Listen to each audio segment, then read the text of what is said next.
سرکوب و کشتار دگراندیشان مذهبی در ایران به کوشش سهراب نیکوصفت. ادیت و پخش آوای بوف. آوایبوف.com.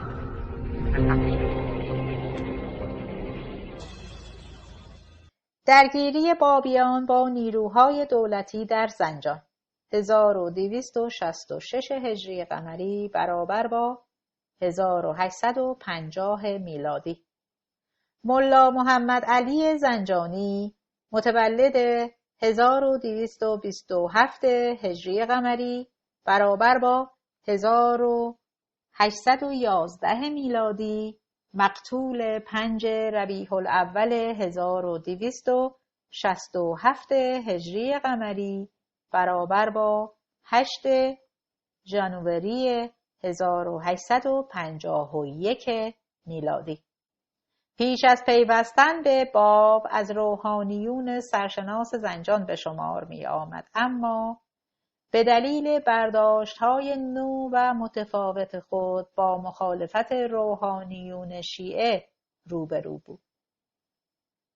در پایان امر چون علمای زنجان و فضلای دیگر بلدان طریقت او را در شریعت اسقا نمودند و صورت عقاید او را در حضرت پادشاه مکشوف داشتند و دفع او را به قانون شرع واجب شمردند.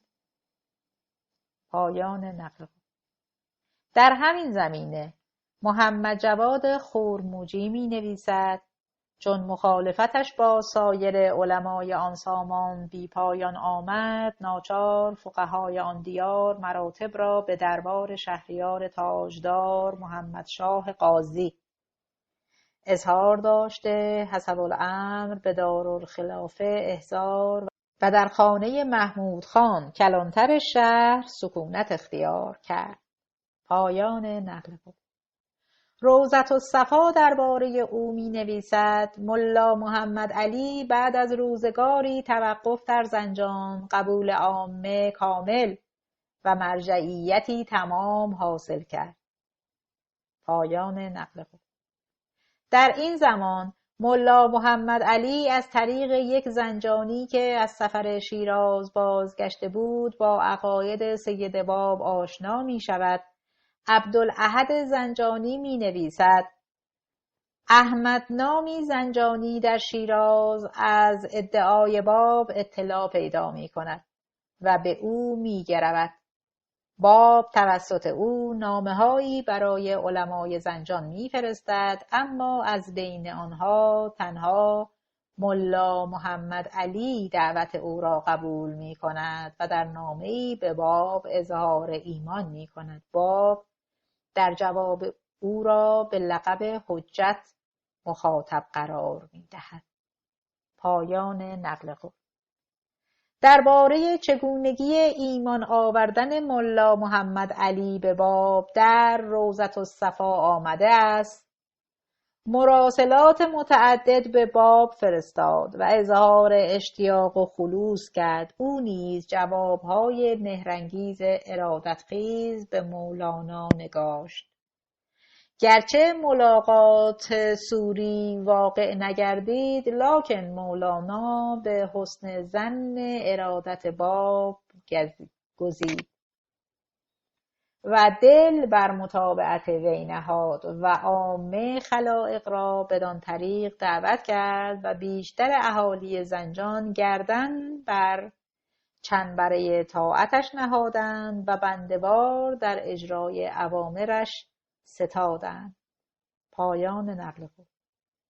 چون مردم از ایمان وی به باب مطلع می شوند، گروه گروه به او می پیوندند. حقایق الاخبار می نویسد طریقه بابیه را در وطن مألوف شایع گردانید. متابعانش از درجه معت به الوف رسید. پایان نقل قول. از 100 به 1000. ناسخ التواریخ تعداد بابیان را حدود 15,000 نفر می نویسد. در زمانی قلیل بیش و کم قریب 15,000 کس به سر خویش انجمن کرد و این قصه کارداران دولت را اسقاف داد. عبدالاحد زنجانی تعداد بابیان را بیش از 2,000 نفر ذکر می کند. روضة الصفا تعداد بابیان را در زنجان و اطرافش بین 10 تا 15,000 می داند. امنیت زنجان که بین تهران و تبریز و محل عبور نظامیان و نیروهای دولتی بود، از منظر دولت اهمیت بسیار داشت. بابیان سودی در درگیری با نیروهای دولتی نداشتند و جنگ با نیروی نظامی دولت چون جنگ در دیگر مناطق ایران بر آنان تحمیل شد. بعد از مرگ محمدشاه، ملا محمد علی زنجانی راهی زنجان می شود. چون مردم از ورود او به شهر مطلع می شوند، گروهی به استقبال او می روند. درباره ورود او به زنجان ناسخ التواریخ می نویسد: از دروازه شهر به در شد و راه زنجان برگرفت و چون مسافت طریق آن ولد غریب افتاد و وضیع و شریف مردم زنجان او را به 1 منزل و 2 منزل پذیره کردند و از مواشی خود در قدم او قربان نمودند، وقتی خادم ملا محمد علی خبر ورود او را به اطلاع مردم رساند، هیجان در شهر موج می‌زند و طرفداران او با بستن مغازه‌ها آماده پذیرایی و استقبال از او می‌شوند. امیر اصلان خان حاکم زنجان از هیاهوی بابیان به غضب می‌آید و علمای زنجان نیز وی را تحریک می‌کنند، لذا امر داد که دژخیمان خادم مذکور را گرفتار نموده، مورد شکنجه و عذاب ساخته، زبانش را بریدند. بابیان کوچکترین واکنشی نشان نمی‌دهند تا مبادا کار به درگیری کشانده شود. ملا محمد علی از چنان محبوبیتی بین مردم برخوردار بود که چون از بهر نماز همی خواست به مسجد رفت، با 10,000 و 15,000 تن طی مسافت می نمود. ملا محمد علی به پیروان خود توصیه می کند که زنهار از شما مبادرت به جور و جفایی نشود. مبادا از شما نسبت به احدی ضرب یا توهین و تحقیری رخ دهد و یا از لسان سوء و شدید راجع به کسی خارج شود.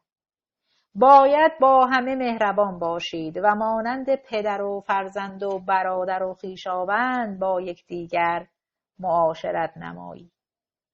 اما ملایان استقبال گسترده مردم و محبوبیت ملا محمد علی را بر نمی‌تابیدند. فرصت طلایی برای ملایان با نزاع بین 2 بابی با مخالفین آنها به دست می‌آید. پس گروهی از معاندین پیرامون آن 2 پسر مجتمع شده به انتقام برخاستند و خواستند هر 2 را گرفته به دارالحکومه کشند. ضارب گریخت و آن کسی که حامی ضارب بود گرفتار شد. چون جوان زندانی شده نابالغ بود و مرتکب جرمی نشده بود، ملا محمد علی در نامه‌ای به حاکم می نویسد: آن غلام را با مردی وقیح در محلی داشتند با آنکه نابالغ است، مخالف احکام شریعت و منافی روش مروت و عدالت است و در حالی که ضارب به دست نیامده دیگری را بر جای او نتوان مورد مجازات قرار داد. نامه را میل جلیل نامی از بابیان به نزد حاکم میبرد، اما حاکم از آزادی زندانی خودداری میکند ناسخ التواریخ این واقعه که مقدمه درگیری نظامی بین بابیان و نیروهای دولتی است این گونه نقل می کند.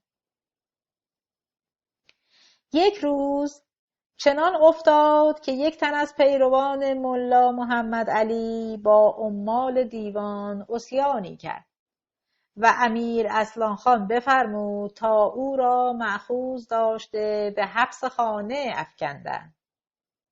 محمد جواد خورموجی تأکید می کند که حاکم به دنبال بهانه بود تا ملا محمد علی را توقیف و به دارالخلافه بفرستد. چون ملا محمد علی به مفاد در حراست خود وظایف انتباه را از دست نمیداد، خان حاکم را مجالی به دست نمی آمد. در این حیث و بیس یک نفر از متابعان ملا محمد علی که به واسطه جرمی محبوس بود مشار الیه استخلاصش را از حاکم مسئلت نمود، مقبول نیفتاد. ملا محمد علی مجدداً نامه‌ای حاوی پند و موعظت و گله و شکایت و تأکید در آزادی عبدالعلی نام محبوس به حاکم می‌فرستد و مبلغی نقود نیز برای دلخوشی او حاضر کرد و توسط میر جلیل مزبور روانه داشت. او در این کرت به شدت بیفزود و مأمورین او را بار ندادند و فراشان حکومت نسبت به جناب حجت ملا محمد علی کلماتی گستاخانه ادا نمود. میر جلیل درب زندان را می شکند و زندانی را آزاد می کند. خبر به ملا محمد علی می رسد. می گوید چون اتفاقی افتاده باید راضی بود. ملایان زنجان از این مسئله سوء استفاده کرده نامه به ناصرالدین شاه می نویسند و قتل حجت را طلب می کنند. چون امیر کبیر و ناصرالدین شاه مقاومت بابیان را در مازندران تجربه کرده بودند، به امیر اصلان خان حاکم زنجان فرمان می دهند که در برابر بابیان مقاومت کند تا سرباز و سوار بفرستند. ملایان شادی می کنند. در ماه رجب 1265 هجری قمری مطابق با 1849 میلادی قوای دولتی وارد زنجان می شود و جارچی ندا می دهد که بابی ها و مسلمان ها باید از هم جدا شوند. عبدالاحد زنجانی واقعه را چنین شرح می دهد: و حاج علی اکبر نام جارچی را در بازارها انداختند و بدان طریق ندا برکشید که ایها المسلمون، حکم دولت و علما بر این شد که هر که خواهد مال و عیالش در امان باشد از جانب بابیان بیرون رود و در اطراف مغرب شهر محل گیرد، چه که همین چند روزه سپاه مسلمان از تهران میریزند و از همه جا پی در پی می آیند و بابیان را قتل و غارت می کنند. پس هر که در جانب بابیان باشد خونش هدر و مال و عیالش غارت و اسیر خواهد شد. ایها المسلمون، حکم حاکم و میرزا و مجتهد است که از اطراف پسر آخوند حجت متبرک شوید و بیزاری جویید و پناهنده به میرزا ابوالقاسم و سید مجتهد گردید و الا جان و مال هدف و تلف خواهد شد. و سلام. دو بهره از مردم شهر بر طریقت ملا محمد علی بودند. این گفته ناسخ التواریخ را حقایق الاخبار به این گونه ذکر می کند: دو بحر از مردم شهر بر طریقه باب رهسپار شدند. شیخ محمد نامی از بابیان دستگیر می شود. از وی می خواهند که به بابیان بد بگوید و باب را لعن کند تا آزاد شود. چون شیخ حاضر به تقیه نمی شود، حاکم به حکم دو تن از ملایان به نامهای سید محمد و حاجی میر ابوالقاسم مجتهد خود شمشیر برمی کشد و چنان بر دهن شیخ می نوازد که از گوش تا گوش ببرید. ملا محمد علی چون چنین می بیند به یاران خود دستور می دهد که برای حفظ جان خود در قلعه علی مردان خان مجتمع شوند. بابیان در قلعه علی مردان خان 9 ماه محاصره می شوند. در این مدت در نبردهای خونینی که بین طرفین رخ می دهد عده‌ای از 2 طرف کشته می شوند. تعداد بابیان پناهنده به قلعه علی مردان خان را روضة الصفا 5000 می نویسد.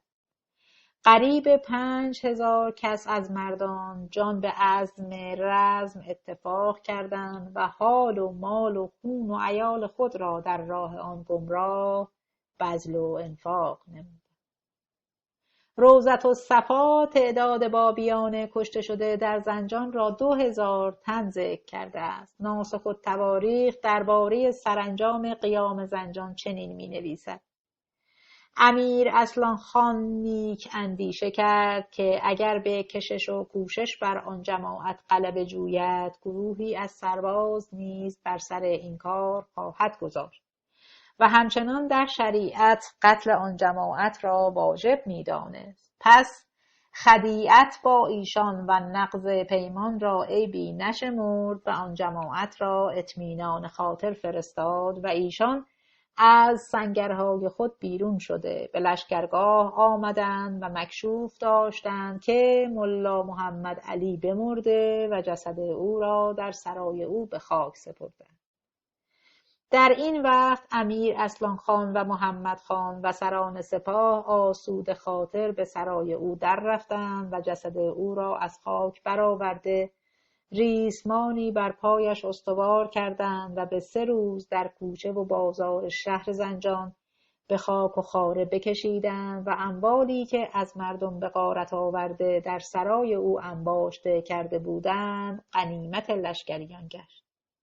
و از آن 3 روز شیپور حاضر باش زده از هر فوج 100 تن سرباز حاضر شده صف برکشید و 100 تن از جماعت بابیه را به فرمان نیزه پیش مقتول ساختند.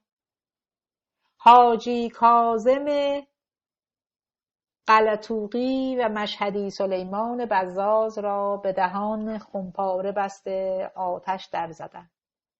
عبدالاحد زنجانی تعداد بابیانی را که به دم توپ گذاشتند 3 نفر ذکر کرده است. نام نفر سوم سید رمضان بوده است. گزارش مورخان بابی و ضد بابی درباره رویدادهای زنجان نیز نشان می‌دهد که برخلاف نظر فریدون آدمیت، نبرد در همه قلعه ها برخلاف میل بابیان به آنان تحمیل شد و در هر 3 نبرد نیروهای دولتی با توسل به خدعه و تزویر بر بابیان پیروز شدند. در نیمه فاجعه زنجان که در آخر ربیع الاول 1267 هجری قمری برابر با 1851 میلادی خاتمه یافت، سید باب تیرباران شد.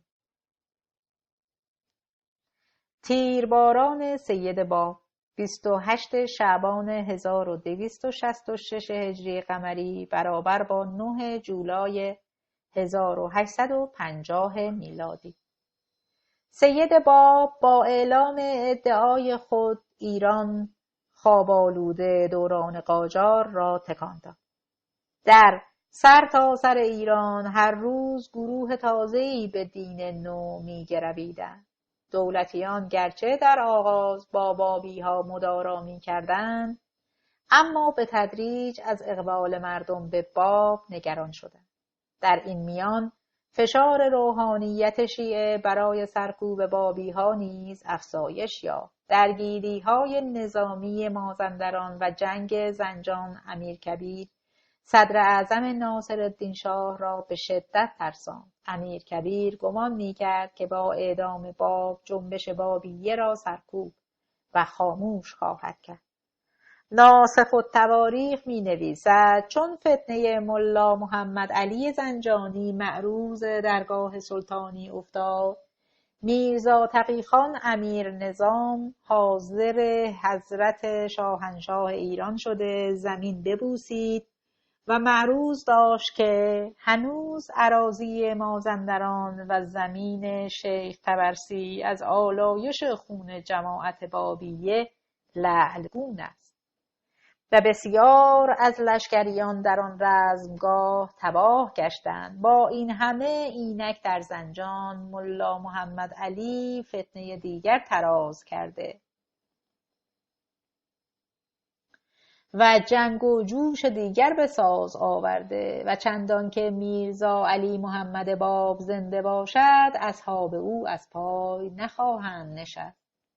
هر روز یک تن از مردم او سر از بلدی به در خواهد کرد و خون جمعی را هدر خواهد ساخت.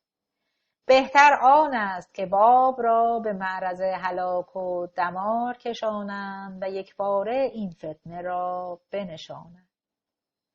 ناصرالدین شاه با درخواست امیرکبیر موافقت می کند و امیرکبیر برادرش میرزا حسن خان را مأمور می کند که از علمای تبریز فتوای قتل سید باب را بگیرد و قبل از ماه رمضان او را به قتل برساند.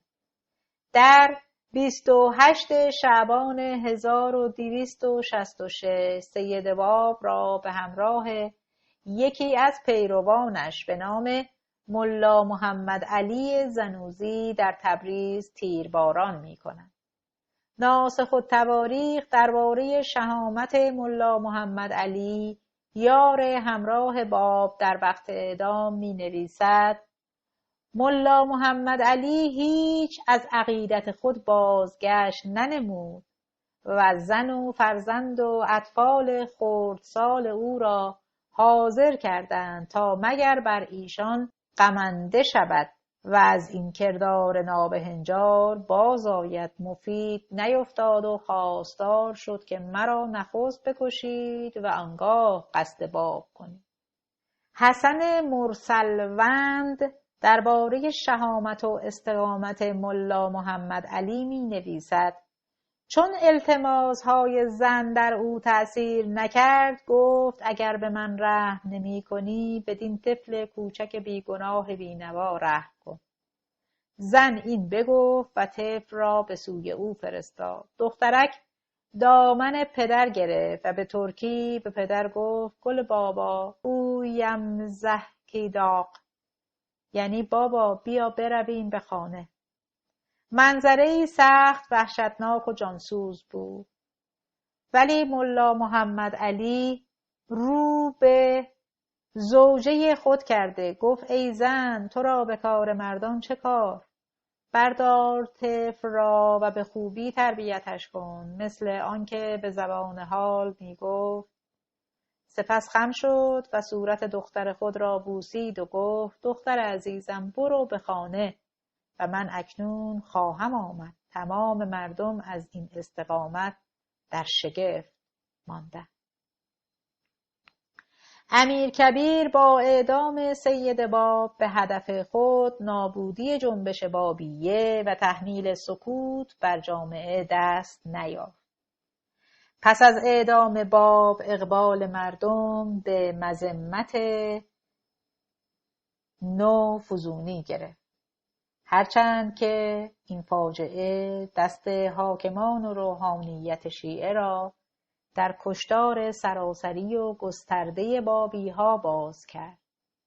درباره تعداد بابیانی که در سالهای 1266 هجری قمری و 1267 هجری قمری به قتل رسیدند نوشتند بیشتر از 4000 نفر کشته و جمع غفیری اطفال و نساء بیکس و پرستار پریشان و سرگشته پامال شده تلف گشتند. سوء قصد به جان ناصرالدین شاه، سرکوب شدید، کشتار سراسری بابی‌ها و تیرباران باب برخی بابی ها را به واکنش برانگیخت. اینان بر آن می شوند که ناصرالدین شاه را به قصاص قتل باب ترور کنند. بزرگان بابی گروهی را که قصد قصاص داشتند منع می کنند، اما آنان پند و اندرزهای بزرگان را به گوش نمی گیرند و طرح ترور نافرجام شاه را اجرا می کنند. ترور ناموفق بر آتش خشم حکومت می دمد و سرکوب بابیان تشدید می شود. مورخ بهایی بالیوزی چنین می نویسد: طوفان بلای عظیمی برخاست و بابیهای تهران را در خود گرفته باعث سقوط ارزش آنان گردید. سبب این بدبختی شوم نیز کسی به جز چند نفر از منسوبان بی اندیشه و عصبانی جامعه بابی نبودند. شوقی افندی رهبر جامعه بهائیان می نویسد: در اثر اقدام فظیع و جسارت شنیعی که از طرف یکی از افراد متعصب و غیر مسئول به عمل آمد، صفحات تاریخ این طایفه را لکه‌دار نمود. روز یکشنبه 28 شوال 1268 ماه می 1852 3 نفر از بابیان به نامهای صادق تبریزی، فتح الله قمی و حاجی قاسم نیریزی در نیاوران به شاه که به قصد شکار قصر سلطنتی را ترک گفته بود تیراندازی می کنند. چند ساچمه به بدن شاه اصابت می کند. محافظین شاه صادق تبریزی را می کشند و 2 نفر دیگر را دستگیر می کنند. جسد صادق تبریزی را 2 نیم کرده، نیمی بر دروازه شمیران و نیم دیگر را بر دروازه عبدالعظیم می آویزند. فتح الله قمی که جوانی 25 ساله بود و حاجی قاسم نیریزی در بازجویی اعلام می کنند که بابی بوده و به قصاص خون مولای خود قصد کشتن شاه را داشتند. پس از این واقعه که به زخمی شدن ناصرالدین شاه منجر شد، فضای تهران آشفته می شود. شاه مجروح و ترسیده اما غضبناک دستور می دهد تا 2 اسیر را شکنجه کنند تا همدستان خود را معرفی کنند. ناصرالدین شاه به تصور اینکه عباس میرزا برادرش که حاکم قم بود فتح الله قمی را به این عمل تحریک کرده است، دستور می دهد فتح الله قمی را به شدت شکنجه کند. ظهورالحق می نویسد: ملا فتح الله مشقت و زجر داغ و درفش را تحمل کرده دیگر بار دم نزد، چندان که دژخیمان گمان بردند که از گوش اصم یعنی کر و از زبان ابکم یعنی گنگ است و از شدت خشم و غضب گلوله‌های سربی تافته در آتش به گلویش ریخته او را هلاک نمودند و حاجی قاسم را چند روز و شب عذاب و عقاب کردند تا دانستند اقدام به آن امر از طرف بابیه شده و به مرکز اجتماعاتشان و منزل حاج سلیمان خان پی برده و جمعی را دستگیر کرده به انبار برده در قل و کند کشیدند و برای یافتن بابیان دیگر به عذاب و عقاب دچار نمودند. بابی کشی در میان اصناف. به فتوای روحانیون دولت به اصناف و اقشار جامعه دستور می دهد که هر صنف و قشری بابیان وابسته به خود را یافته و به قتل برساند. بدینسان روحانیون و دولت مردم را موظف می کنند بابیان را یافته و بکشند. فضای رعب و وحشت جامعه را در بر می گیرد. جستجو برای یافتن بابیان و غارت و قتل آنان آغاز می شود. اصناف و اقشار جامعه از ترس متهم شدن به بابیگری و برخی به انگیزه کسب غنیمت یا تسویه حسابهای شخصی و برخی از سر تعصب و خوشخدمتی دست به کشتار بابیها باز می کنند. دولت و روحانیت شیعه با ترفند واگذاری قتل بابی‌ها به مردم دست بسیاری را به خون بابی‌ها آغشته کرده و آنان را در کشتار سهیم می‌کند.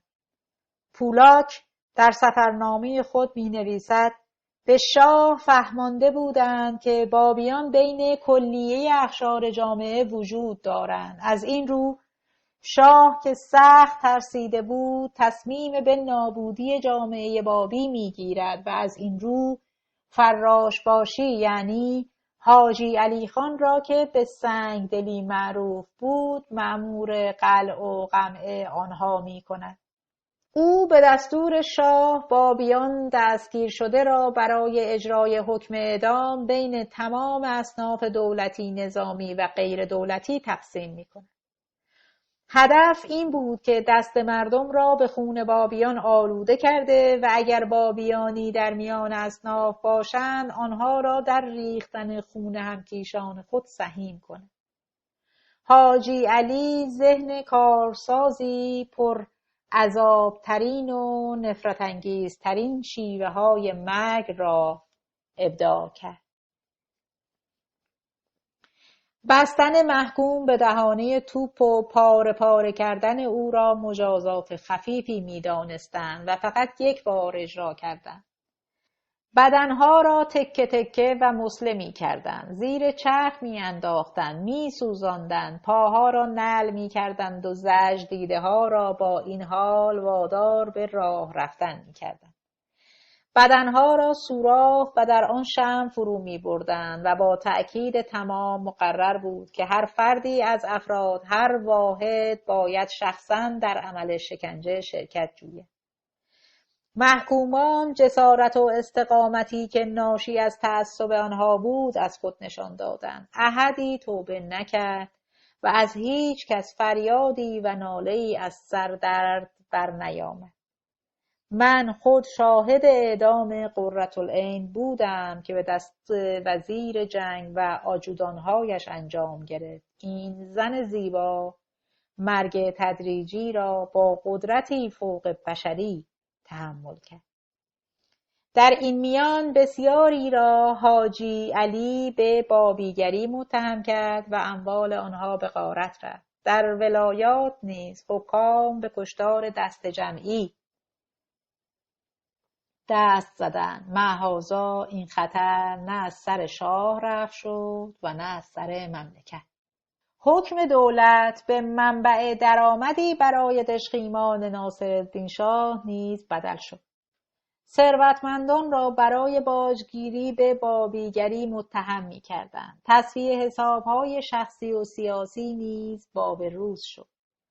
یکی از درباریان که قربانی این گونه تصفیه حساب‌ها شد، عباس میرزا ملک آرا برادر کوچک ناصرالدین شاه و حاکم قم بود. مفسدین خاطرنشان امیر نظام و اعلی حضرت پادشاه نمودند که عباس میرزا مبلغی کلی تنخواه به جهت اعانت بابیه فرستاده است و حالان که هیچ در بساط نداشتم، زیرا که بعد از ورود موکب همایون از تبریز آقا بهرام را مأمور فرمودند آنچه جواهر و مال داشتم گرفت و از مرحمت پادشاه غیر از لقمه نان که قوت لایموت بود نمی رسید. تنخواه کجا بود که به جهت بابی ها بفرستند؟ ولی جمیع عرایض مفسدین را قبول می فرمودند به جهت آنچه در دل مبارک از ما سلف داشتند. پایان نقل. عباس میرزا نامه‌ای به شیل می‌نویسد و توسط شیخ عبدالرشید دزفولی به او می‌رساند. شیل به عرض امنای دولت رسانید که اگر این مرد مفسد است او را از خاک خود بیرون کنید و حالان که این طفل است و در هیچ قانون بر طفل گناهی وارد نمی آید، دیگر چرا در صدد کشتن و کور کردن او هستید؟ پایان نقل. عباس میرزا با پادرمیانی سفرای خارجی از مرگ نجات پیدا می کند و به مدت 20 سال به عراق تبعید می شود. شاه با این ترفند خیال خود را از یکی از مدعیان احتمالی سلطنت آسوده می کند. ناسخ التواریخ می نویسد در این هنگام علمای بلد و چاکران درگاه از حضرت شاهنشاه خواستار شدند که هر کس این مردم مرتد را که مخرب دین سید انام و قاصد جان شاهنشاه اسلامند به دست خویش سر برگیرد او را ثواب جهاد اکبر باشد. بهتر آن است که شاهنشاه دادخواه هر یک از ایشان را به دست طایفه‌ای از مردم بسپارد تا عرضه هلاک و دمار سازند و در این ثواب انباز باشند. و دیگر اینکه این جماعت بدانند که تمامت مردم ایران در خون ایشان شریکند و هرگز با این ناراستان همداستان نشوند.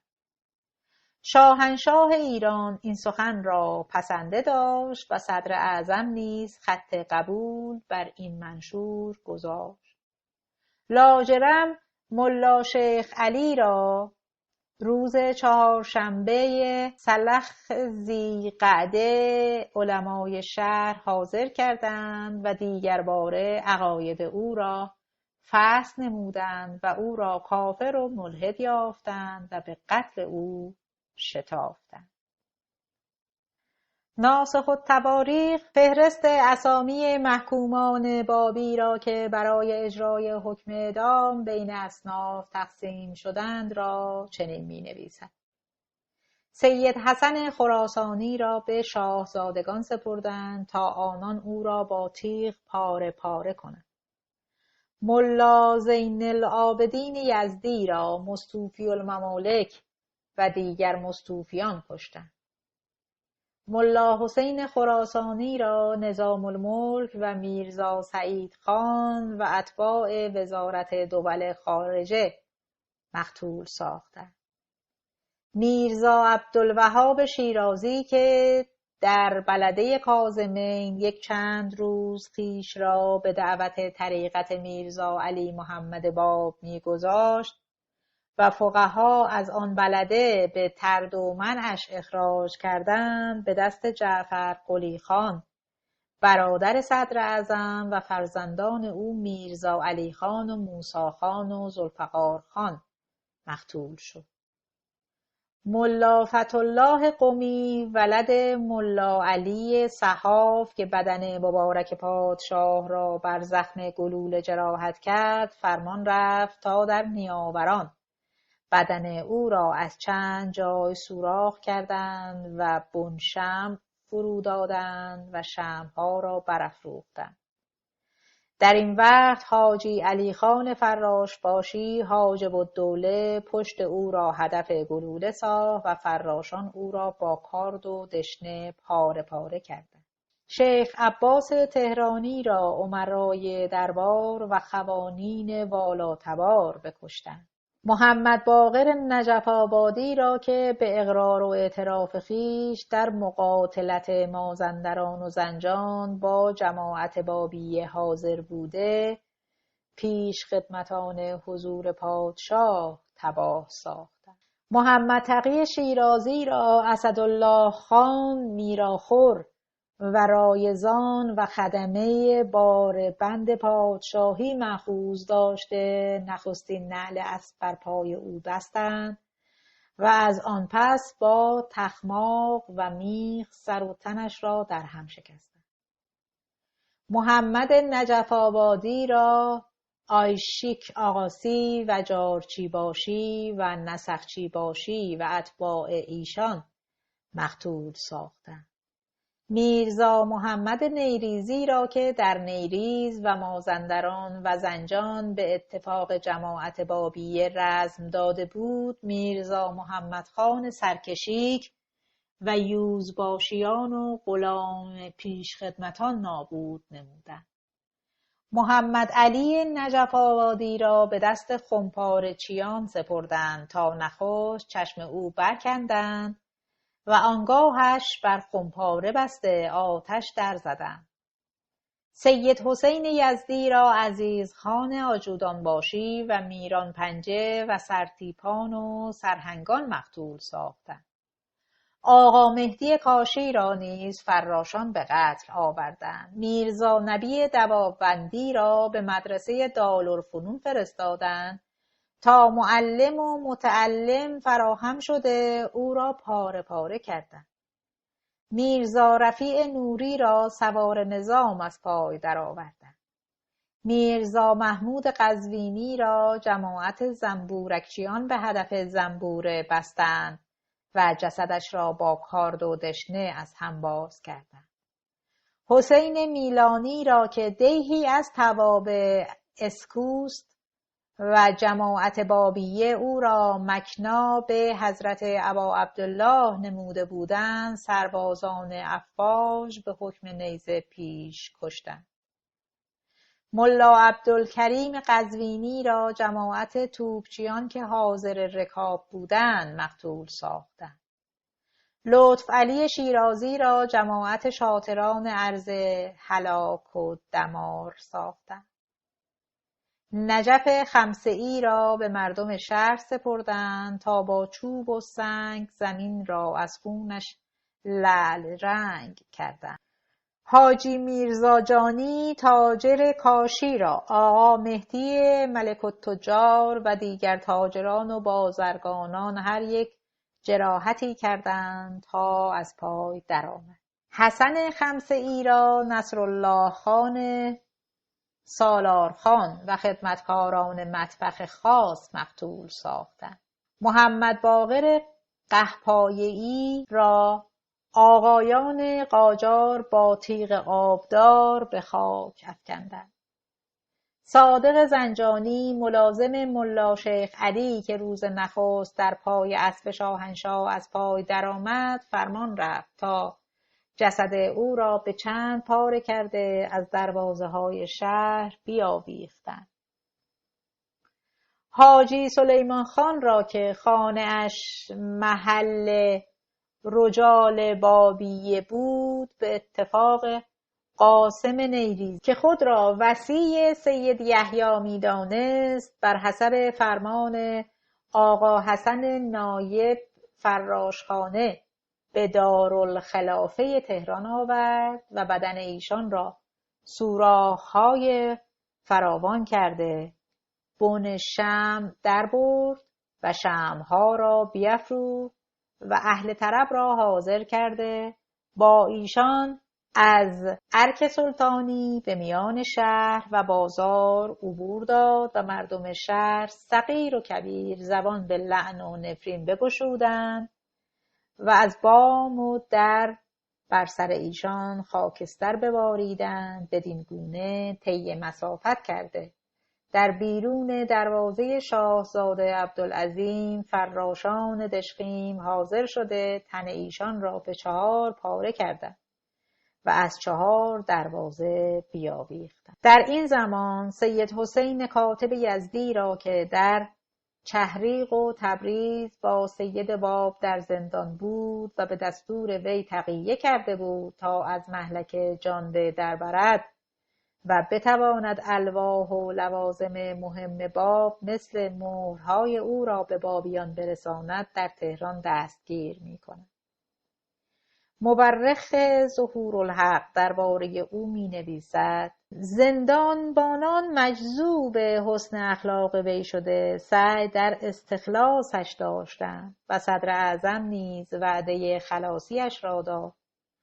در بحبوحه مذبحه مذکوره عزیزخان سردار کل پس از آنکه طاهره را به قتل رساند به صدد وی برآمده عزم قتلش نمود و چون به زندان درآمد با وی به نوع غلظت و شدت سخن گفت و پاسخ محکم از او شنید. به غضب برافروخت و شمشیر بر گردنش فرود آورده او را شهید ساخت. حاجی محمد رضا تاجر اصفهانی در زندان به دست حاجب الدوله کشته شد. تعصب کور مذهبی و هیجان عمومی در حدی بود که برادر به برادر رحم نمی‌کرد. میرزا سلیمان قلی خطیب نوری به دست برادر خود شاطرباشی به قتل رسید. ظهورالحق می‌نویسد شاطرباشی تبانچه را در موقعی که قاتلین خواستند بر شاه زنند با دست برگرداند و به سوی هوا خالی شد. لذا شاه وی را به اندرون برده جواهر باران کردند و در این هنگام شاه به حاجب الدوله گفت شاطرباشی خدمت نمایانی کرده و ما برادرش را اگر هم بابی باشد به او بخشیدیم.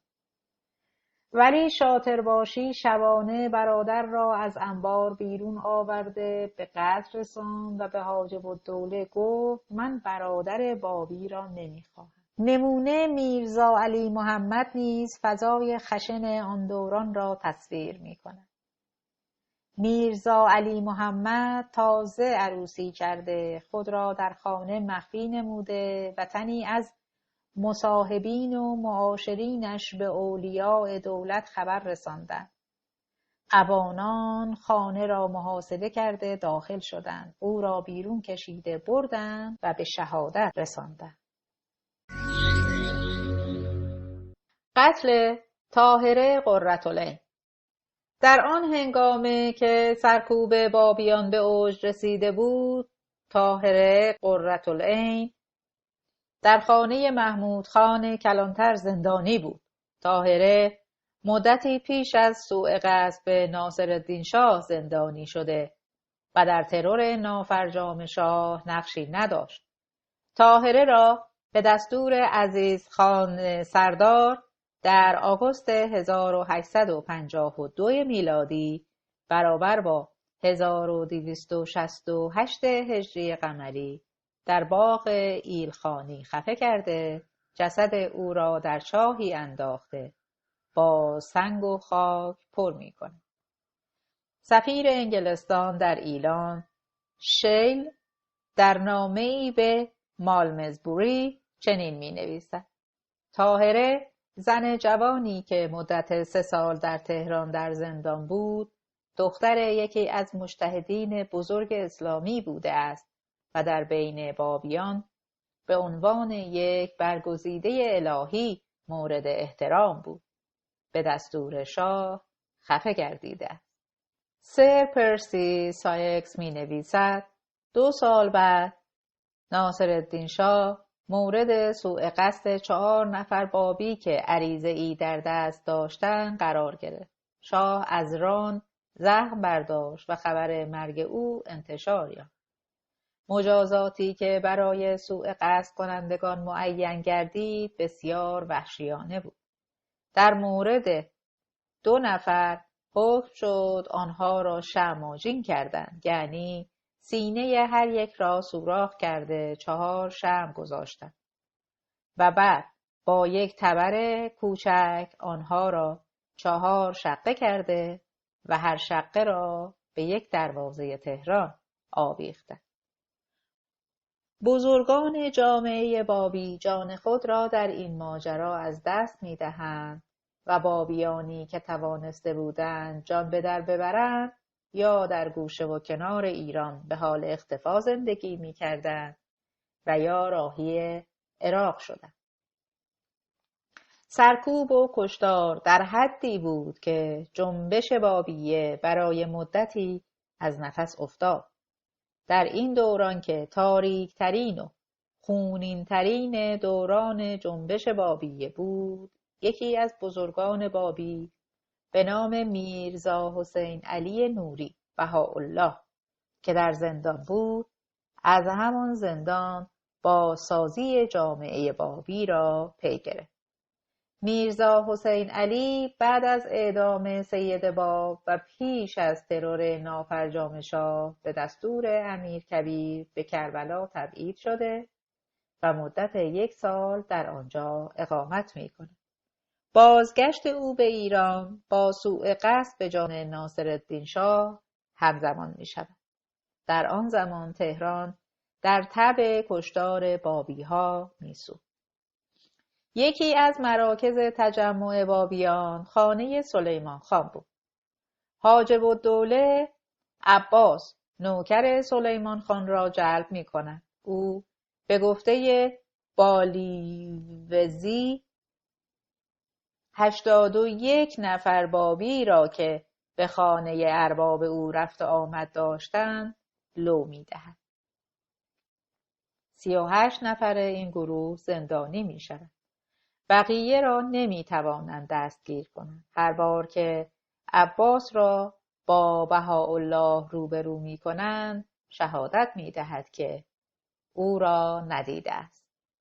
ناسخ التواریخ هم می‌نویسد که چون بهاءالله دخالت در ترور نداشت، ضمناً به دلیل اعمال نفوذ خانواده خود از مرگ رهایی یافت. بهاءالله را در زندان شکنجه می‌دهند. او در لوحی داخل پرانتز لوح اصطلاحی است که بهائی‌ها درباره نوشته‌های بهاءالله به کار می‌برند. پرانتز بسته. به شیخ محمد تقی معروف به نجفی می‌نویسد آن 2 زنجیر را که یکی به قریه کهر و یکی به سلاسل معروف است، قسم به نیر عدل که 4 ماه این مظلوم در یکی از این 2 معذب و مغلول. دست نداشتن بهاءالله در نقشه ترور ناصرالدین شاه بعد از 4 ماه که در سیاه چال شکنجه شد اثبات می شود. دولت مردان قاجار که حضور بهاءالله را در ایران به سود خود نمی دیدند او را به عراق تبعید می کنند. بهاءالله تا آخر عمر در تبعید به سر می برد. بابیانی که از کشتار گسترده جان به در برده و به کربلا و نجف و بغداد گریخته بودند گرد بهاءالله جمع می شوند، اما در دیار غربت نیز از تعرض مأموران دولت ایران در امان نبودند. برخی دولت مردان قاجار حتی در عراق هم قصد قتل بهاءالله را داشتند. در سند 43 از 100 سند تاریخی عمادالدوله استاندار کرمانشاه درباره ملکم و بهاءالله چنین می‌نویسد: میرزا ملکم حرامزاده را از بغداد به اسلامبول فرستاده است و دفع این مفسده از عراق عرب شده است، ولیکن مفاسد از میرزا حسین علی حرامزاده بابی است که هنوز به سزای خود نرسیده است. اهتمام در وضع خبیث حرامزاده از اهم و الزم امور است و از قراری که کارپرداز نوشته بود پاشای بغداد خوب همراهی کرده و خواهد کرد. اشخاصی که دور دایره او را دارند جمعی اراذل جست و گریخته ولایات هستند، چندان قابلی نیستند که بتوانند ممانعتی به عمل آورند، همینقدر که آن حرامزاده را به سزای خود برسانند یا گرفته بفرستند در اینجا او را به سیاست برسانند. جمیع این مفاسد رفع می شود و اگر هم می فرمایید از اینجا آدم مخصوص به جهت دفع این حرامزاده روانه شود ممکن است. ولیکن احتمال دارد که نتواند از عهده برآید یا اینکه مطلب بروز بکند و مقصود از دست رود. دولت ایران قصد داشت که بهاءالله را به نقطه دوردستی بفرستد که تماس او با ایرانیان کم شود. با فعالیت میرزا حسین خان مشیرالدوله در سال 1280 هجری قمری برابر با ماه می 1863 میلادی بهاءالله از بغداد به اسلامبول و سپس به ادیرنه و بعد به عکا تبعید شد. مشیرالدوله از دولتمردان اصلاح طلب و خوشنام دوران قاجار است و برخورد سرکوبگرانه او با بابیان نشانه آن است که برخورد خشن با دیگر اندیشان حتی در میان اصلاح طلبان حکومتی نیز شیوه‌ای رایج و عادی بود. سند 86 گزارش دوم مشیرالدوله سفیر ایران در عثمانی درباره مسافرت ناصرالدین شاه به عتبات. این کارها شده بود ولکن شرح نمودم که به صراحت اسمی از طایفه خبیثه برده در خاک پای همایون متذکر آنها شود. در عریضه که فقره ایلخانی عرض شده بود شرحی سربسته معروض داشتم که پس از ملاحظه معلوم فرمودند که مقصود از آن معروضات و بیانات که از طرف باب عالی تعلیمات فرستاده است که حین شرفیابی همایون در هر یک از روضات مقدسه متبرکه احدی نباید باشد. آنچه بوده است اسم آن طایفه خبیثه را نخواستم در آن موقع به زبان آورده باشم. به قدری که محل اطمینان خاطر باشد خیالات نموده و قرارها داده‌ام. بعد از آنکه خانزاد وارد آن صفحات شدم میدانم چه قسم اهتمامات در دفع و رفع و حبس و قید آنها نموده خاطر مبارک را از هر جهت آسوده دارم و در سایه همایونی هوشیار و بیدارم و تکالیف چاکری خود را در هر حال میدانم، خاصه محافظت وجود مقدس همایونی روحنا فداه را که اهمیت بر همه چیز دارد.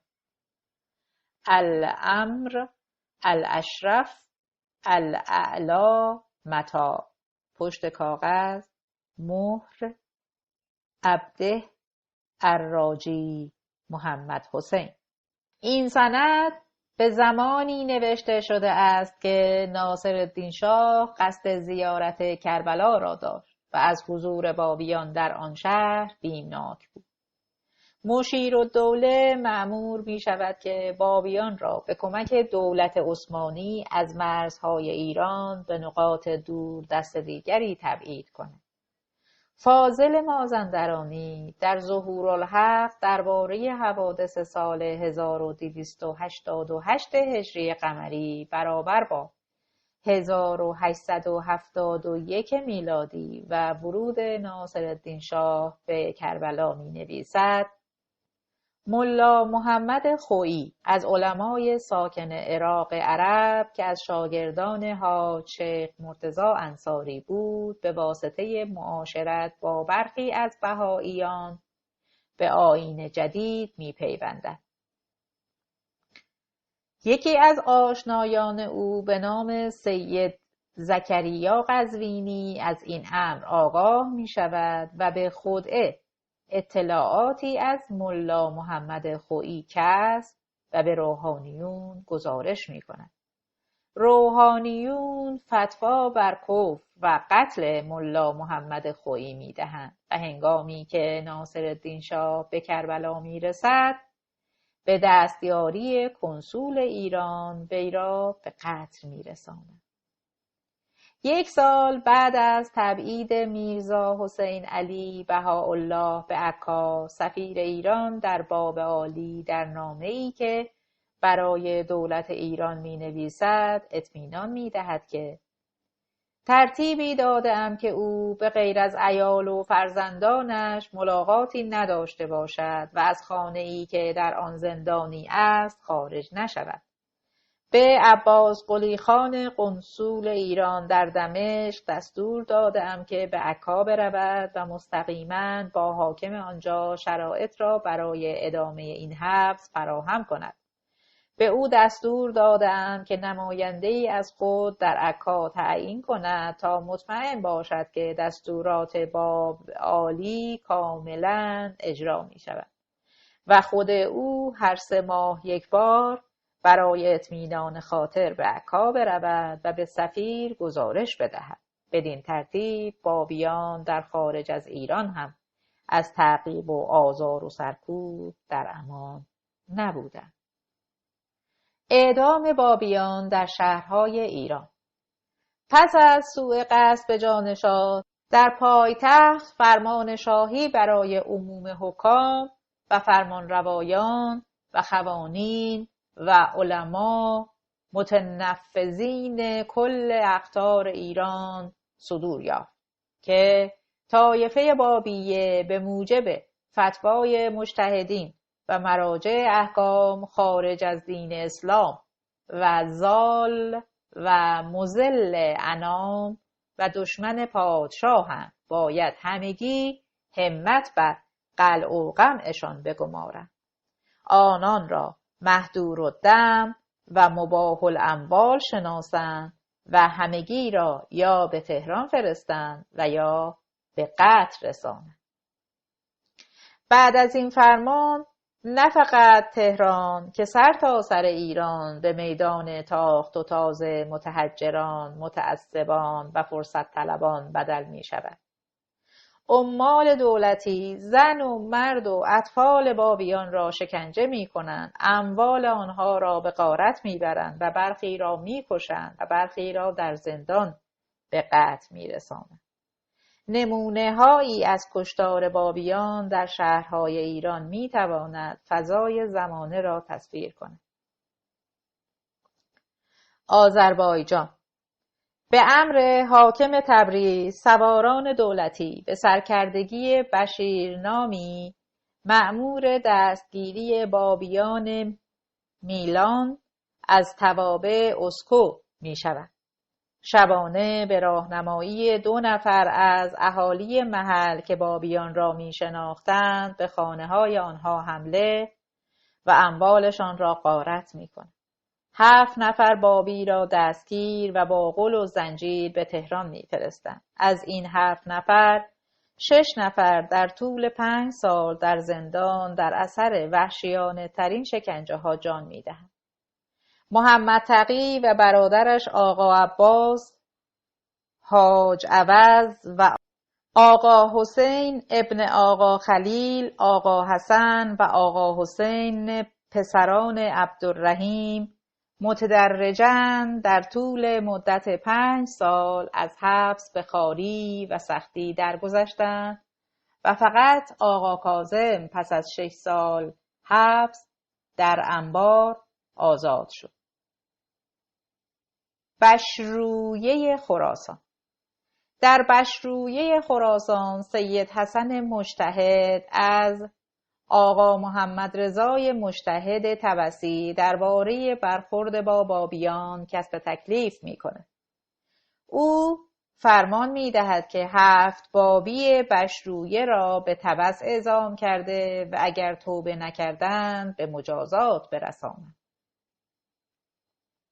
یکی از بابیان به نام ملا محمد تقی بالای منبر می رود و با زیرکی خاصی خود و بابیان دیگر را نجات می دهد بدون اینکه از اعتقاد خود دست بردارد. او می گوید جمعی به بابی معروف شدند و اهالی آنان را لعن می کنند و ما نیز به آنها لعن می فرستی.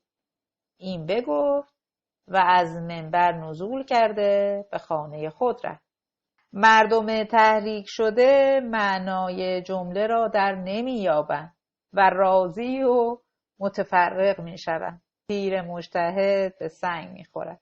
بعد از این واقعه سید حسن مجتهد به علمای طبز می نویسد که ملا محمد تقی بابی به جای تبری از بابیت و لعن آنها مسلمانان را لعن کرده است.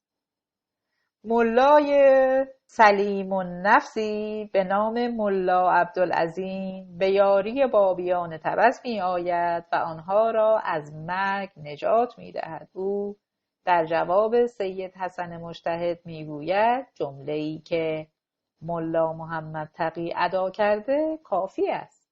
یزد در یزد 4 نفر بابی را به طرز فجیعی می‌کشند. یکی از آنان را به نام آقا علی اکبر حکاک یزدی به دستور حکمران شهر دستگیر و به دارالحکومه میبرند و از او میخواهند که دست از عقیده خود بردارد و آزاد شود. چون امتناع میکند توپ حاضر میکنند و او را دم توپ میبندند و بدن او را تکه تکه میکنند. بابی دیگری به نام میرزا حسن را سربازان در حضور تماشاچیان به توپ میبندند. آقا حسین زنجانی نیز که خود سرباز بوده است به امر حاکم به دهنه توپ بسته می شود. اجساد مقتولین به حکم حاکم تا غروب آن روز در میدان می ماند. نفر 4 به نام آقا محمد صادق نساج یزدی را مردم به حکم حاکم با ضربه های سنگ و چوب به قتل می رساند. عده‌ای از بابیان به اجبار به کوه و بیابان فرار می کنند. یکی از آنها به نام ملا محمد رضا منشادی نزدیک به 4 سال در کوههای اطراف مخفی می شود. یکی از بابیان یزد به نام حاجی محمد صالح که به شیراز رفته بود شناسایی شده و به دستور حاکم به قتل می رسد. تاکرنور زادگاه میرزا حسین علی بهاءالله و محل سکونت عده‌ای بابی بود. شیخ عزیزالله نامه‌ای به ناصرالدین شاه می نویسد و بابیان را گروهی بزرگ که در قلعه‌ای جمع شده اند توصیف می کند. شاه غضبناک به صدر اعظم خود آقاخان نوری دستور می دهد که جماعت بابیه تاکر را با شدت و سرعت قلع و قمع کند. صورت حکمی که صدر اعظم به خوانین اطراف نور نوشت چنین است: در این وقت به عرض اولیای دولت قاصید که جمعی از قریه تاکر میان رود در سلک طایفه ضاله بابیه بنای شرارت و بیحسابی را گذاشتند. حکم محکم قدر قوام اقدس همایون شهریاری روح العالمین فدا شرف صدور یافت و از کسانی که صاحب بلوکند التزام گرفته شد که هر یک به حسب سهم جمعیت تفنگچی حاضر کرده و به مرافقت عالیجاه میرزا ابوطالب و عالیجاه حسن علی خان که مأمور انجام این خدمتند آنها را به التمام گرفته روانه دربار معدلت مدار شاهنشاهی دارند.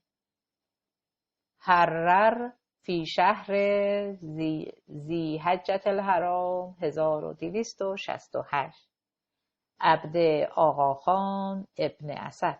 بعد از رسیدن این دستور ابتدا خانه پدری میرزا حسین علی را غارت کرده و ساختمان را ویران و سپس قریه تاکر را غارت می کنند و بعداً به جستجوی بابیانی که به کوه و جنگل پناه برده بودند می روند. 2 نفر از بابیان معروف به نامهای محمد تقی خان و عبدالوهاب را در جنگل به قتل می رساند. ابوطالب خان موفق می شود که 21 نفر از رجال بابیه را دستگیر کرده به تهران بفرستد. ابوطالب خان به شاه چنین گزارش می دهد: انقلاب نور مافوق آن بود که به سمع شاهی می رسید. ولی به حمدالله به فر سلطانی خاتمه پذیرفت و آبادی را با خاک یکسان کرد. شاه به ترکی از حسن علی خان سؤال می کند و او معروض داشت که ابداً در آن حدود خبری از انقلاب و مخالفت نبود و فقط نتیجه‌ای که از این اردوکشی حاصل گشت آنکه قریه خراب و ویران و امارت میرزا بزرگ با تمامت اساسیه اش تالان شد. از بابیانی که به اسارت به تهران برده شدند ملا علی بابای بزرگ و ملا علی بابای کوچک، ملا فتا و محمد تقی بیگ و 2 نفر دیگر در زندان کشته می شوند. نراق از سال 1273 تا 1278 هجری قمری به تحریک ملاهای کاشان و نراق مأمورین دولتی شبانه به خانه بابیان ریخته و اموال آنان را به غارت میبرند، خانه ها را میسوزانند و 17 نفر را با قل و زنجیر به تهران میفرستند. سنگسر و شهمیرزا مجتهد سنگسر از حاکم سمنان میخواهد که بابیان را دستگیر و زندانی کند. 6 بابی دستگیر و به زندان میافتند. مازندران یکی از بابیانی که از فاجعه قلعه طبرسی جان سالم به در برده بود به نام میر ابوطالب شهمیرزادی به اتفاق برادرش سید محمد رضا مجدداً در قریه عرب خیل مازندران به دستور ملایان توقیف می شود.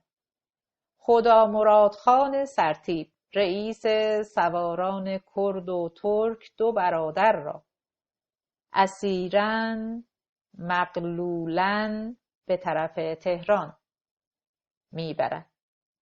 در بین راه 3 بابی دیگر به نامهای آقا محمود چال زمینی که او نیز از فاجعه قلعه طبرسی جان به در برده بود، آقا لر آقا از معروفین جامعه بابی و غلام رضا بهمن میری را هم اسیر کرده هر 5 نفر را به تهران میبرد. غلام رضا بهمن میری بر اثر فشارها و شکنجه‌ها در زندان زندگی را بدرود میگوید و بقیه بعد از 2 سال و 3 ماه از زندان آزاد میشود. خراسان ملا صادق خراسانی و آقا محمد فاضل قائنی از بغداد به خراسان باز می‌گردند. ورود ملا صادق به خراسان خشم ملایان را برمی‌انگیزد. از سلطان مراد میرزا سام السلطنه عموی ناصرالدین شاه و حکمران خراسان می‌خواهند که او را دستگیر کرده و از خراسان تبعید کند. حاکم ملا صادق و پسرش را به همراه 2 بابی دیگر به نامهای ملا علی اصغر و میرزا نصرالله دستگیر کرده با قل و زنجیر به تهران می‌فرستد. ملا صادق 2 سال و 4 ماه در زندان میماند. ملا صادق در میان روحانیون شیعه مشهور بود. برخی از روحانیون خراسان مانند حاج ملا هادی سبزواری نامه‌ای به روحانیون تهران می‌نویسند و در حق ملا صادق شفاعت می‌کنند. آنان خطی به او نوشتند و با چند آخوند به انبار فرستادند. ملا صادق مکتوب علما را گرفت و بر هامش یعنی حاشیه آن این عبارت را نوشت: طلب المحتاج الی المحتاج قبیح. داخل پرانتز نیازی از نیازمند دیگر خواستن زشت است. پرانتز بسته. و مکتوب را با اظهار ملاطفت و امتنان پس فرستاد. قائن یکی از بابیان معروف خراسان که در قائن ساکن بود میرزا محمد فاضل قائنی است. سید ابوطالب مجتهد قائن شکایت به شاه و اولیاء دولت میبرد و حاکم قائن امیر علم خان را وادار میکند که برای دستگیری میرزا محمد فاضل اقدام کند. حاکم عده‌ای را مأمور دستگیری فاضل میکند. آنها وی را اسیر کرده، کفش‌های او را از پایش درآورده، پر از ریگ کرده و بر گردنش آویزان می‌کنند. او را بر الاغی سوار کرده و پاهایش را در زیر شکم الاغ می‌بندند. تازیانه همی بر او زدند و در معابر گرداندند. فاضل را 2 ماه زندانی می‌کنند. بعد از این مدت حاکم دستور بازگشت فاضل را می‌دهد، ولی ملایان به مأمورین دستور می‌دهند که او را سر و پا برهنه و پیاده حرکت داده و بدنش را همی به ضرب تازیانه بیازارند و بدین طریق وارد بیرجند کنند. کاشان. در کاشان ملایان به تحریک مردم پرداخته و به کمک عیسی-خان بیگلر بیگی حاکم کاشان عده‌ای بابی را دستگیر می‌کنند و به زندان می‌اندازند. یکی از اسرا شخصی وارسته و منزوی به نام ملا باقر جعفری است. او را زجر و شکنجه می‌دهند و دارایی او را به تاراج میبرند. عده‌ای دیگری چون محمد صباغ یزدی، آقا شیخ حسن تاج را نیز به زندان میاندازند و بعد از مدتی با دریافت باج آزاد میکنند. بابیان دیگری مانند پهلوان رضا، حاجی محمد اسماعیل یا ذبیح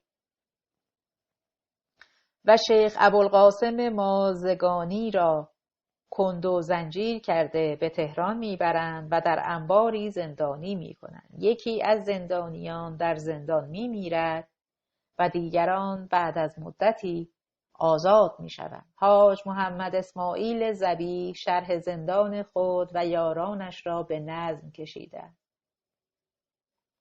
مکث بنمودم به زندان من 2 سالی، تا که گشتم فارغ از هر قیل و قالی. یک ز اهل قم جوانی پارسا، محترق از فرقت روی بها. با غل و زنجیر اندر تیر چال، روز و شب محبوس بودی 7 سال.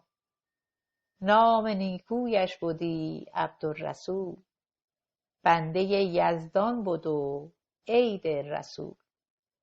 در ابیات زیر نیز سرنوشت خود و یاران کاشانی خود را توصیف می‌کند.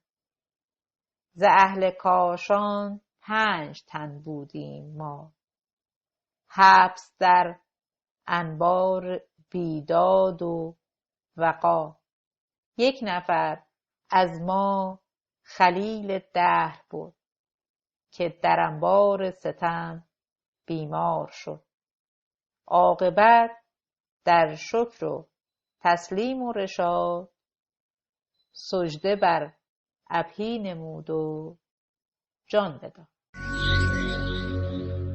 سلطان آباد عراق. در سلطان آباد عراق که به روزگار قاجار عراق نام داشت، سید محمد باقر مجتهد مردم را علیه بابیان تحریک میکرد. کربلایی رحمت الله، ملا ابراهیم ملاباشی، ملا محمد علی فاضل و نوشاد از بابیان معروف این دیار بودند.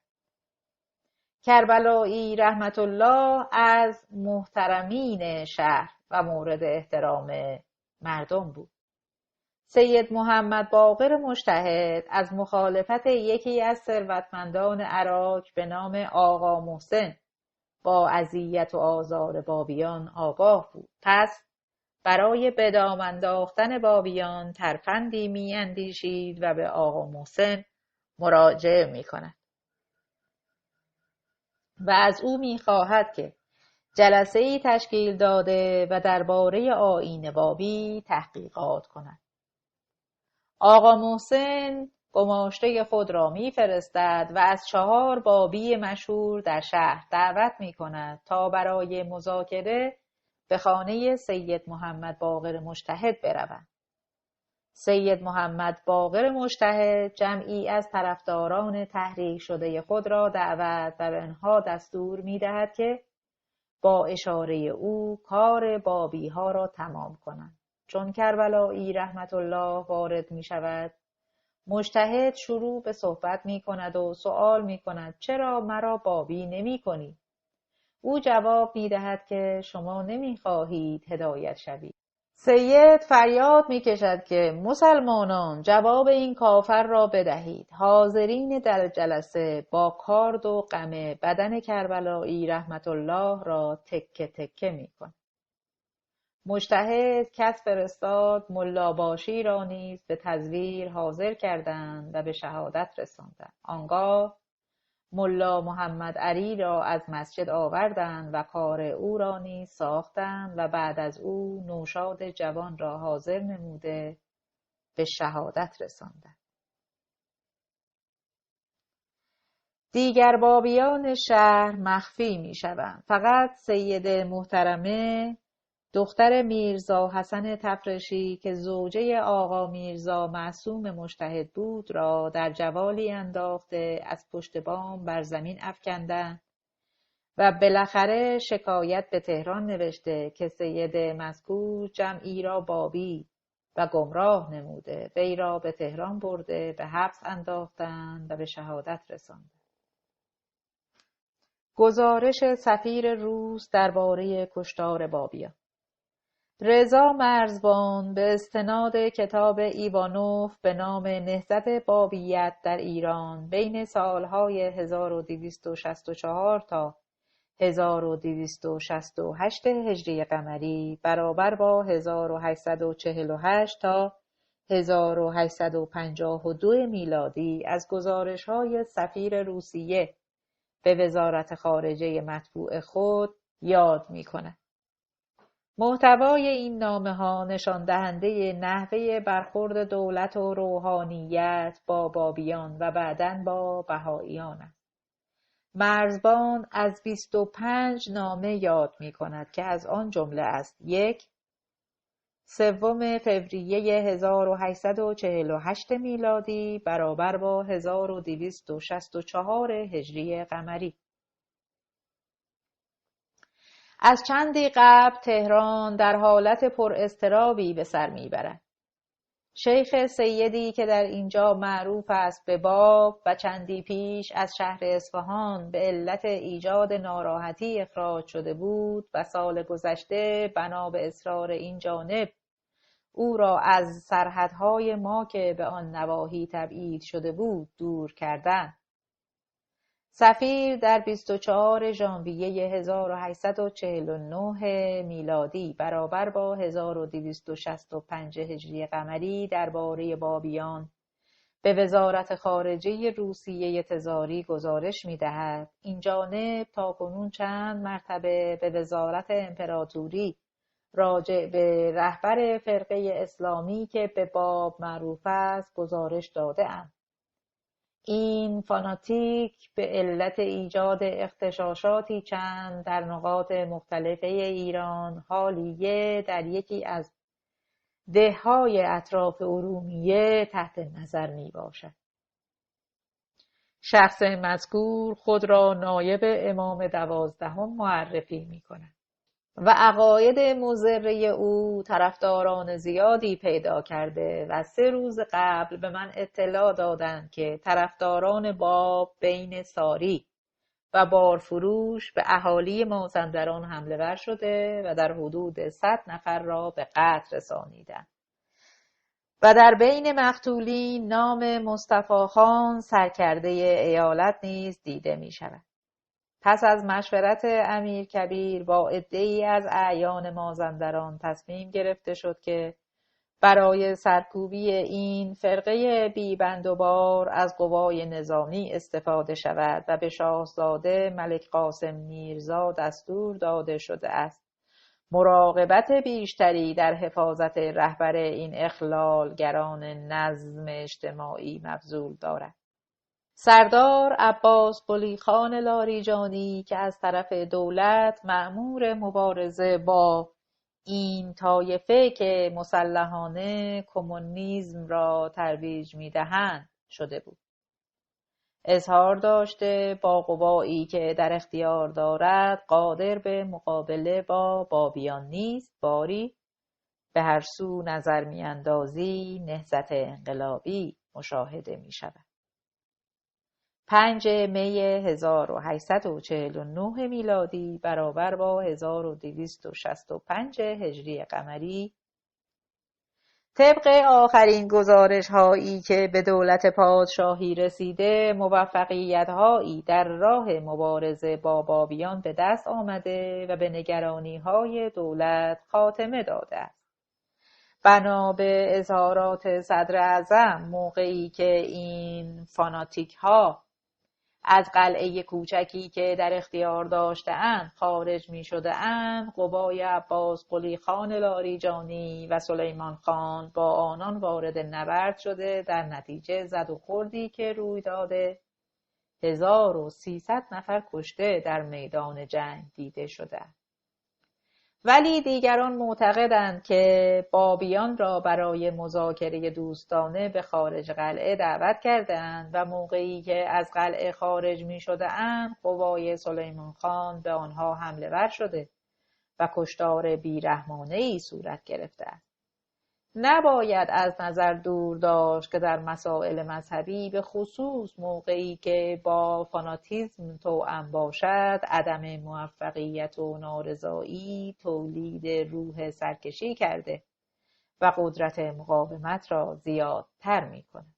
سفیر روسیه درباره قتل 7 بابی در تهران که به شهدای سبع معروفند چنین گزارش داده است: 12 فوریه 1850 میلادی برابر با 1266 هجری قمری به مناسبت واقعه قتل فجیعی که چند روز پیش در میدان بزرگ تهران اتفاق افتاده، افکار عمومی تحریک و یک نوع حالت بهت‌زدگی حکم فرما می باشد. از جمله 7 نفر از دستگیر شدگان که به هیچ وجه حاضر نشده بودند ایمان خود را کتمان کنند، داخل پرانتز تعداد بابیان در پایتخت از چندین هزار تجاوز می کند. پرانتز بسته. مرگ را با آغوش باز استقبال کردند و مسرتی که در موقع کشته شدن از خود نشان دادند نشان فاناتیزم آنان است که به اعلی درجه خود رسیدند. جای تأسف است که اولیاء امور آن بصیرت را ندارند که بفهمند این گونه اقدامات قادر به خاموش کردن احساسات مذهبی و فاناتیزم نمی باشد، به خصوص که در این گونه موارد به هیچ وجه موازین عدالت در نظر گرفته نمی شود و برای ترساندن مردم هر کس به دستشان برسد مورد مجازات و قتل قرار می دهند. 2 مارس 1850 میلادی برابر با 1266 هجری قمری در اینجا شنیده می شود که بابیان در نظر دارند دست به عملیاتی مانند اغتشاشات مازندران زده تولید ناامنی کنند و چون عقاید مضره این فرقه در بین توده ملت طرفداران زیادی پیدا کرده، دولت در حال نگرانی به سر میبرد. در زنجان تعداد بابیان به 2000 نفر میرسد و تبلیغات آنان در بین اهالی تولید نارضایی فراوان کرده است. در نامه 6 اکتبر 1850 میلادی برابر با 1266 هجری قمری سفیر روسیه به دولت ایران برای حل مسئله بابیان راهنمود می‌دهد. به عقیده این جانب بسیار بجا بود که دولت قضایای زنجان را جدی‌تر تلقی می‌کرد. اکنون در حدود 5 ماه می‌گذرد که بابیان با بهترین سربازان شاهی که تعدادشان به 6,000 نفر می‌رسد مشغول جنگ می‌باشند و محمد خان که 3/4 شهر را در تصرف دارد نتوانسته است محله‌ای را که بابیان سنگربندی کرده اند و با رشادت و شجاعت فوق‌العاده‌ای از آن دفاع می‌کنند فتح کند. در اینجا به این موضوع هیچ توجه ندارند که در مسائل مذهبی و مسلکی قضایا را همیشه نمیتوان با به کار بردن قوای نظامی حل کرد، بلکه قسمتی محتاج تعمق و سیاست بیشتری است. 11 اوت تا 23 اوت 1852 میلادی برابر با 1268 هجری قمری. همانطور که انتظار می‌رفت نه کشتار مازندران و نه قضیه زنجان هیچ کدام در حرارت پیروان این فرقه تأثیری نکرده و اخیراً به مناسبت سوء قصدی که نسبت به شاه شده دولت کلیه افراد منتسب به این فرقه را تعقیب می کند و طبق اطلاعاتی که به دست آمده عده زیادی از آنان در تهران مخفی می باشند که در بین آنان از هر طبقه وجود دارد، حتی افراد درباری. دولت مدعی است اسامی کلیه اشخاصی را که در قضیه سوء قصد 3 اوت شرکت داشته‌اند به خوبی می‌داند و اطلاع حاصل کرده که 4 نفر از آنان مدت 1 ماه است در زرگنده به طور پنهانی به سر می‌برند و وزارت امور خارجه به وسیله نامه‌ای از این جانب تقاضا کرده بود که اجازه داده شود در این دهکده به تفتیش پردازند. من به غلامباشی دستور دادم با مأمورین دولتی در این امر همکاری کنند. پس از جستجو موفق به دستگیری یکی از آنان که نامشان در لیست قید شده بود گشته و دستگیری وی کمک کرده به دستگیری 2 نفر دیگر که در اوین مخفی شده بودند. نفر 4م از قرار معلوم از اقوام میرزای سفارت می باشد و چون معلوم شد میرزا با بابیان است و تبعی دولت ایران می باشد، پاورقی. نفر 4م که در نامه قید شده است میرزا حسین علی نوری ملقب به بهاءالله است که برادر زن مجید آهی کارمند سفارت روسیه تزاری بوده است. ادامه من. و چون معلوم شد میرزا با بابیان است و تبعی دولت ایران می باشد و از کارمندان رسمی ما نیست به دست دولت ایران سپرده شد. 2 نفری را که در اوین دستگیر کرده بودند شبانه به زرگنده آوردند و در خانه یکی از مستخدمین ما جای دادند. فراش‌های شاه حاضر نبودند این 2 نفر را بلا فاصله به نیاوران ببرند و اظهار می داشتند در راه ممکن است مورد حمله قرار گیرند. من اصرار کردم که آنان را ببرند و برای حفاظت 10 سرباز و 1 افسر جز از قوای انتظامی ایرانی سفارت در اختیار آنان گذاشتم. مدت زمانی است که در تهران یک زن بابی تحت نظر رئیس نظمیه محبوس می باشد. گفته می شود با وجود محدودیت هایی که برای او قائل بودند او با وسائلی موفق می شود همکیشان خود را دور خود جمع کند و سرانجام زن نامبرده را در باغی در حضور آژدانباشی خفه نمودند و 4 نفر دیگر از بابیان را از وسط شقه کردند. در بدن آنان شمع‌های روشن داخل کرده و در این حال آنها را در شهر می‌گرداندند.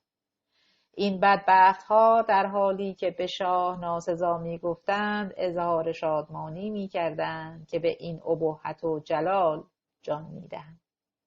هیچ کس جرأت ندارد از دولت و حتی از شاه خواستار عدالت و رسیدگی برای تعیین گناهکار و بیگناه شود و در مجازات هیچ فرقی بین آنان که در سوء قصد دخالت داشته‌اند و آنان که مشهور به بابی بودن هستند نمی‌گذارد. این طرز داوری فاناتیزم بابی‌ها را بیشتر تحریک می‌کند و شاه در معرض خطر بیشتری قرار خواهد گرفت.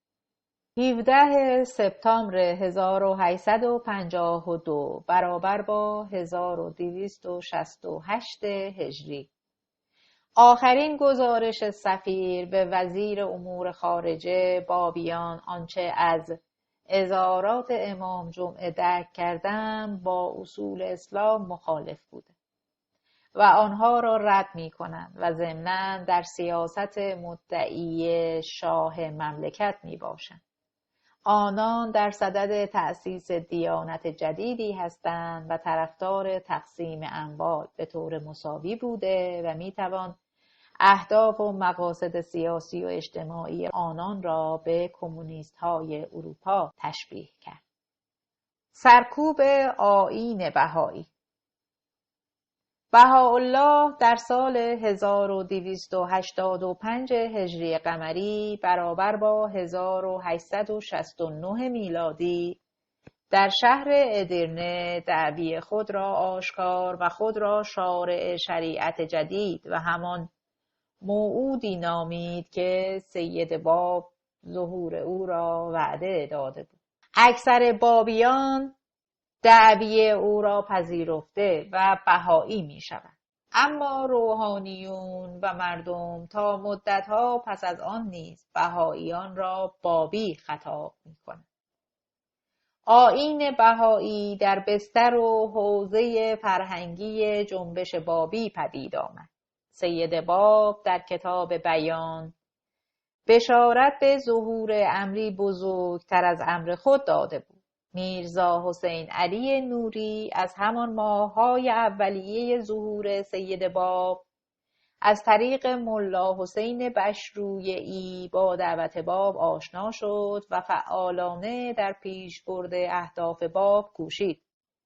خانه او محل رفت و آمد بزرگان بابی چون سید یحیی داراوی و طاهره قرةالعین بود و خود او از همان اوایل از بزرگان جامعه بابی به حساب می آمد. نجات طاهره از زندان خانگی قزوین گرد همایی بابیان در بدشت که نتیجه آن نسخ شریعت اسلام و نبید ظهور آیین جدید بود از ابتکارات میرزا حسین علی نوری بهاءالله بود. چون سید باب در زندان چهریق و از طرفداران خود دور بود، جامعه بابی عملاً بدون سرپرست و راهنما بود. در این دوران توجه بابیان و دولت مردان بیشتر متوجه میرزا حسین علی بود. برای رفع خطر احتمالی از وی به پیشنهاد میرزا عبدالکریم قزوینی به سید باب پیشنهاد می شود که برادر ناتنی 18 ساله میرزا حسین علی را به ظاهر به عنوان جانشین انتخاب کند. سید باب این پیشنهاد را میپذیرد و میرزا یحیی را به عنوان جانشین خود معرفی میکند. میرزا یحیی به مازندران میرود و در آنجا ساکن میشود. بعد از سوء قصد به جان ناصرالدین شاه، میرزا یحیی مخفیانه به بغداد می رود و در آنجا به گچ فروشی پرداخته و رابطه خود را با بابیان کاملا قطع و منع می کند که هیچ کس نباید به دیدن او برود. بر اثر اختلافاتی که بین بابیان به وجود می آید، میرزا حسین علی به ناگهان و بدون اینکه حتی خانواده او با خبر شوند، به اتفاق یکی از بابیان به نام ابوالقاسم همدانی در تاریخ 1270 قمری برابر با 1854 میلادی به کوههای سلیمانیه می رود و رهبری جامعه بابی را به میرزا یحیی وامی گذارد. میرزا یحیی ناتوان از رهبری جامعه بابی را به خود وامی گذارد و بابیان فراری و تبعیدی در بغداد بی سرپرست میمانند. چندین نفر از بزرگان بابی پرچم ریاست و دعوی رهبری جامعه بابی را بالا میبرند. اختلاف بالا میگیرد و جامعه بابی به آستانه از هم پاشیدگی میرسد. در سال 1272 هجری قمری برابر با 1856 میلادی و در زمانی که جامعه بابی با اختلافات درونی و فشار بیرونی روبرو بود، میرزا حسین علی به بغداد باز می‌گردد و رهبری جامعه بابی را عملاً بر عهده می‌گیرد. آنطور که بالیوزی می‌نویسد، در زمان کوتاهی همه مدعیان جانشینی اطاعت از میرزا حسین علی را می‌پذیرند. او در ابتدا می‌کوشد تا جامعه بابی را بازسازی کند. از نامه‌ای که میرزا حسین خان مشیرالدوله سفیر ایران در بغداد به ناصرالدین شاه می‌نویسد می‌توان دریافت که میرزا حسین علی در آن زمان رهبر بلا منازع جامعه بابی بوده است. به درخواست دولت ایران، میرزا حسین علی و گروهی از بابیان را ابتدا به استانبول و چند ماه بعد از استانبول به ادیرنه تبعید می‌کند.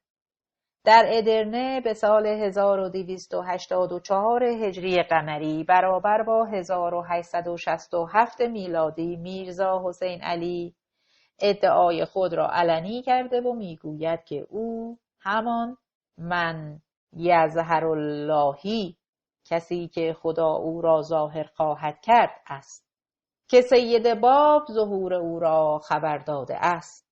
اکثر قریب به اتفاق بابیان به او می‌گروند.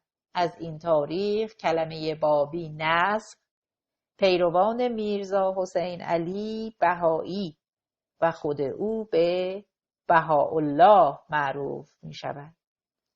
عده معدودی که به طرفداری از میرزا یحیی پا می‌فشارند به ازلی معروف می‌شوند.